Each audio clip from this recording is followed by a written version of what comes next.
Hello students, how are you? Hope you all are very fine. Children, today we are going to start the primary, secondary and tertiary sectors in India. In the previous video we had studied about the all three sectors. This is the chapter 2 of your economics book. So let's see. Children, here is given the graph. You can compare the primary, secondary and tertiary sectors. Here is जो blue colour से दिया गया है वह आपका primary sector है, जो red colour से दिया गया है वो सेकेंडरी सेक्टर है और जो ग्रीन कलर से दिया गया है वो आपका टर्टायरी सेक्टर है. अब इसमें आपको बताया गया है graph 1 shows the production of goods and services in the 3 sectors. This is shown for 2 years 1973 to 1974 and 2013 to 14. We have used the data for these 2 years because the data are comparable and authentic. अब देखिए ये कब का data है, 1973 and 1974 का एक data है, दूसरा है 2013 एंड 2014 का. तो चिल्ड्रन ये यहाँ पर इसलिए दिया गया है ताकि हम इसे कंपेयर कर सकें कि प्राइमरी, सेकेंडरी और टर्टायरी सेक्टर्स जो हैं इन्होंने किस तरह से इन ईयर्स में हमारी जो जीडीपी है उसको ग्रोथ करने में हेल्प की है. आप देख notes. Let's start writing. Primary, secondary and tertiary sectors in India. Over the 40 years between 1971 to 72 and 2011 to 12, while production in all the 3 sectors has increased, it has increased the most in the tertiary sector. As a result, in the year 2011-2012, the tertiary sector has emerged as the largest producing sectors in India, replacing the primary sector. There could be several reasons why tertiary sector becoming so important in India. First, in any country, several services such as hospitals, educational institutions, post and telegraph services, etc. are required. These can be considered as basic services. In a developing country, the government has to take responsibility for the provision of these services. Second, the development of agriculture and industry leads to the development of services such as transport, trade, storage and the like, as we have already seen. Third, as income levels rise, certain sections of people start demanding many more services like eating out, tourism, shopping, private hospital, private schools. Fourth, over the past decade or so, certain new services such as those based on information and communication technology have become important and essential. Next, a remarkable fact about India is that while there has been a change in the share of the 3 sectors in GDP, a similar shift has not taken place in employment. The primary sector continues to be the largest employer even now. More than half of the workers in the country are working in the primary sectors, mainly in agriculture, producing only a quarter of the GDP. The secondary and tertiary sector produce 3/4 of the produce, whereas they employ less than half of the people. It means that there are more people in agriculture than is necessary. So even if you move a few people out, production will not be affected. In other words, workers in the agriculture sector are underemployed. The underemployment is hidden in contrast to someone who does not have a job and is clearly visible as unemployed. Hence, it is also called disguised unemployment.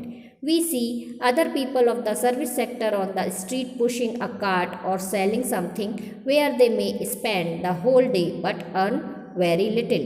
They are doing this work because they do not have better opportunity. अब children देखिए, जो हमने graph देखा उसके according आप समझ सकते हैं कि जो 1774 में जो ग्राफ था जीडीपी का वो काफ़ी कम था, और उसके बाद 2012-13 में वो काफ़ी बढ़ गया। तो इसका कारण क्या था? देखिए, जो 3 सेक्टर्स हैं, 3 सेक्टर्स मिलकर के हमारे जीडीपी को आगे बढ़ाने का काम करते हैं, लेकिन पिछले कुछ सालों में ये देखा गया जो टर्टियरी सेक्टर है वो बहुत तेज़ी से इंक्रीज़ हुआ है, और उसने प्राइमरी सेक्टर को बहुत सारी ऐसी चीज़ें हैं जिनको रिप्लेस कर दिया है, और टर्टियरी सेक्टर में प्राइमरी सेक्टर के जो चीज़ें हैं वो इमर्ज हो गई हैं। अब यहाँ पर 3 कारण ऐसे देख सकते हैं। पहला तो ये है कि जो हॉस्पिटल है, एजुकेशनल इंस्टीट्यूट्स हैं, पोस्ट टेलीग्राफ वगैरह जितनी भी ज़रूरी चीज़ें हैं, ये सारी क्या करती हैं, बेसिक सर्विसेज प्रोवाइड कर रही हैं। अब हमारे देश में ये बेसिक चीज़ें हैं, और ये चीज़ें जो हैं कोई भी एक डेवलपिंग कंट्री जो होगी वहाँ पर ये इन सर्विसेज की बहुत ज़्यादा ज़रूरत होती है। फिर दूसरा कारण ये है कि जो एग्रीकल्चर है और इंडस्ट्रीज़ हैं, ये क्या करती हैं, इनके लिए ट्रांसपोर्ट, ट्रेड, स्टोरेज, ये जो सारे ये तभी काम करेंगे, एग्रीकल्चर और इंडस्ट्री तभी बढ़ सकते हैं जबकि ये सारे जो थर्ड सेक्टर के जो चीज़ें हैं ये अवेलेबल हों। इसलिए लोगों का रुझान इस तरफ ज़्यादा बढ़ा है। इसके साथ साथ एक और इसका कारण ये है कि इनकम जो है वो बहुत ज़्यादा हाई हो गई है इन सेक्टर्स में, प्राइवेट हॉस्पिटल, प्राइवेट स्कूल्स, ये सारी चीज़ें बढ़ गई हैं, टूरिज़्म का, तो इसमें अर्निंग काफ़ी ज़्यादा है। और एक और कारण ये है इसमें कि इंफॉर्मेशन और कम्युनिकेशन टेक्नोलॉजी जो है वो बहुत बढ़ गई है। इसकी वजह से ये जो चीज़ें हैं आज के समय में इम्पॉर्टेंट भी हैं ये चीज़ें, और एसेंशियल भी हैं। इसलिए ये जो टर्टियरी सेक्टर है इसकी तरफ लोगों का रुझान ज़्यादा बढ़ गया है। अब यदि हमारे देश में जीडीपी को देखा जाए तो ये क्या है, ऐसे प्राइमरी सेक्टर जो है तो ये तो कंटिन्यू लोगों को एम्प्लॉयमेंट प्रोवाइड करता है, लेकिन कई बार क्या होता है कि जो प्राइमरी सेक्टर है, मींस जैसे एग्रीकल्चर में लोग लगे हुए हैं तो उसमें ज़्यादा लोग लगे हुए हैं, मतलब जितने पीपल की ज़रूरत है उससे ज़्यादा लोग लगे हुए हैं। तो उसका मतलब क्या हो जाता है कि जितने लोगों की आवश्यकता उससे ज़्यादा लोग यदि लगे हुए हैं, और यदि उसमें से कुछ लोगों को हटा दिया जाए तो एग्रीकल्चर पे कोई फ़र्क नहीं पड़ेगा। और इसलिए ये जो सेक्टर है प्राइमरी सेक्टर, इसमें जो एग्रीकल्चर में जो लोग लगे हुए एग्रीकल्चर सेक्टर में ये कहलाते हैं अंडर एम्प्लॉयड लोग। अब अंडर एम्प्लॉयमेंट जो है ये क्या करते हैं लोग, ये फिर जॉब ढूंढने की कोशिश करते हैं। तो हम इस तरह से देखते हैं कि जो बहुत सारी ऐसी चीज़ें हैं जो कि प्राइमरी सेक्टर के को इमर्ज करके और टर्टियरी सेक्टर में कन्वर्ट हो गई हैं, क्योंकि लोगों को समझ में आया कि बेटर अपॉर्चुनिटीज़ जो हैं वो टर्टियरी सेक्टर में हैं, और हमारी जीडीपी को बढ़ाने में भी बहुत ये यूज़फुल रहा है। इससे डेवलपमेंट में काफ़ी होता है। चलिए देखते हैं how to create more employment. अब मोर एम्प्लॉयमेंट, ज़्यादा एम्प्लॉयमेंट हम किस तरह से क्रिएट कर सकते हैं। A way by which we can tackle this problem is to identify, promote and locate industries and a large number of people may be employed. A study conducted by the Planning Commission estimates that nearly 20 lakh jobs can be created in the education sector alone. Every sector or region has the potential for increasing the income and employment for people in that area. The same study by the Planning Commission says that if tourism as a sector is improved every year, we can give additional employment to more than 5 lakh people. We must realize that some of the suggestions discussed above would take a long time to implement. Recognizing this, the central government in India made a law implementing the right to work.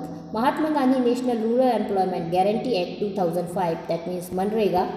Under Manrega 2005, all those who are able to and are in need of work are guaranteed 100 days of employment in a year by the government. If the government fails in its duty to provide employment, it will give unemployment allowance to the people. अब देखिए, जैसे कि मैंने अभी बताया कि जो agriculture क्षेत्र है, एग्रीकल्चर सेक्टर में मान लीजिए बहुत सारे लोग लगे हुए हैं, तो वो क्या करते हैं, वो काफ़ी समय के लिए फ्री बैठते थे। तो फ्री बैठने की वजह से बहुत सारा अनएम्प्लॉयमेंट हमारे देश में फैला हुआ है।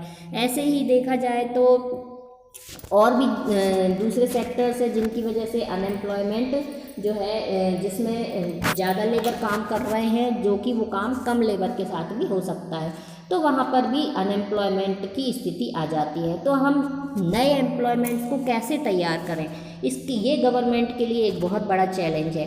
तो सबसे पहले तो गवर्नमेंट क्या करती है, उन्होंने ये आइडिया दिया कि हम बहुत सारी इंडस्ट्रीज़ को प्रमोट करें ताकि लोग जो है वो एम्प्लॉयमेंट वो पा सकें। फिर एक प्लानिंग कमीशन ने एक एस्टीमेट बनाया कि लगभग 20 लाख जॉब्स जो है वो क्रिएट किए जा सकते हैं एजुकेशन सेक्टर के, सिर्फ एजुकेशन सेक्टर में ही, और उन्होंने इसका प्रयास किया।